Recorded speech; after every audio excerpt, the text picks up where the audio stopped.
இப்படி இருக்கிற ஒரு காலகட்டத்தில் எம்ஜிஆர் புகழ்மிக்க நடிகராகவும் அரசியல் களத்திலையும் வந்து அடியெடுத்து வைக்கக்கூடிய ஒரு காலகட்டம் உருவாகிற இந்த நேரத்தில் மகேந்திரன் அவர்கள் படிப்பை முடிச்சுட்டு ஒரு பத்திரிகையாளராக வேண்டும் என்கிற நோக்கத்தோட சென்னைக்கு வர்றாரு.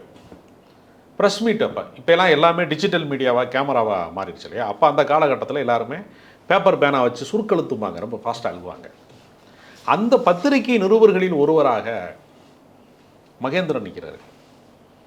ஆனால் அன்றைக்கு எம்ஜிஆர் வாழ்க்கையில் எவ்வளோ பேரை பார்த்துருப்பாரு, அவ்வளோ கும்பலுக்கு நடுவில் மகேந்திரனை பார்த்தார்.